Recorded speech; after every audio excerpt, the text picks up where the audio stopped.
this is where we misdiagnose. We misdiagnose it because all of a sudden we think, oh my God, like, I can't even figure this shit out, right? But the reason why it was so difficult for my client to figure it out is because she was so close to what she wants. She's always wanted to take a massage therapy training. So let me even give a bit of context.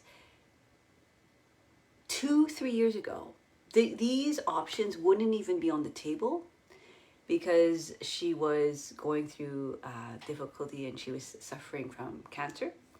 She had had many toxic relationships in her life, and she also's been wanting and dreaming about creating a business for a long time. So she's at the point where after we've worked together, she's at the point where she's running that business now, right? So now that she's running that business and she's had like the best cash flow of her life in her business, and things are coming in, all of a sudden there's sort of like a new what Gay Hendricks calls new upper limit is, oh, now I want to move even closer to the dream. Like, wow, now I have the business and I have the funds and I have the resources and I have the time.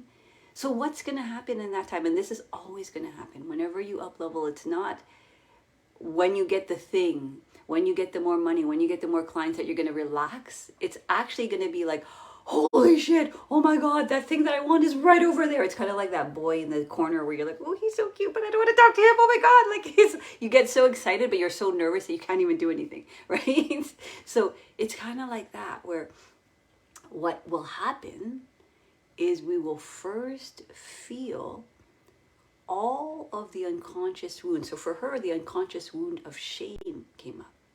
So the voice that was speaking to her was like, you don't know what you're doing. You're going to be taking a training with all of these people who are experts in the field, and you're like going to come in there and you're not going to you're not good at reading, you're not good at committing, this is like a 3-year commitment. Like, what do you think you're going to do? That was her voice, which I call the bully voice, right? This bully voice was talking to her.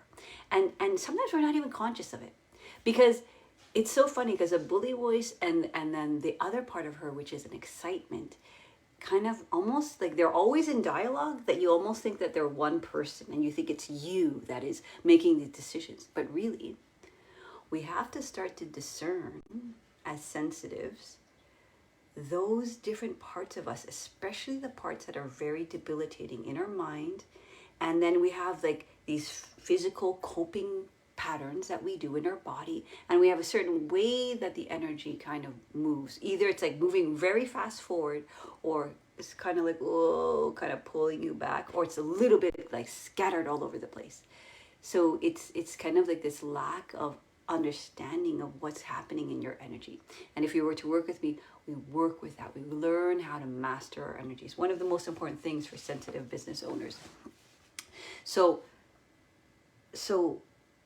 what we realize is, as we start to talk, one thing I talk about a lot is your intuition is going to come up like something that you've always known, and it chronically comes up. And ever since I started working with her, she's always been talking about this massage therapy school. Like, she's always talked about that. I know, like, she has interest in yoga and she has interest in going to the ashram, but those are very kind of familiar places. But this massage therapy place is something of an unknown for her, because it deals with anatomy, it deals with more technical things, it deals with reading and textbooks and things like that. So she always wanted it, but that voice, that bully voice, would be so loud that it's like it kind of clouded out the voice that knew what it truly wanted. So in our work together, we learn how to discern through the body, because remember I talked about sensitives work with their body first. We learn how to discern what is what. How does that bully voice speak? How does it move? How does it talk? What is its tone of voice? What is its energy? And how does the excited part of her, because she's running a business that like is quantum leaps from where she was before. And she kind of knows, like, yeah, I'm kind of being like a real boss of my business. You know, I really know what I want. I know what I'm going for. And she's, you know, holding these retreats that she's never held before, but she always knew that. So this thing that she really dearly wants gets clouded. And so we had to also work in the body, in the mind, in the energy. So I always work with those three trifecta, because we had to see what that sounds like and who is actually running the show. Okay, so that's point number one. Sensitive, highly sensitive business owners work with their body, whether they know it or not, because they feel everything.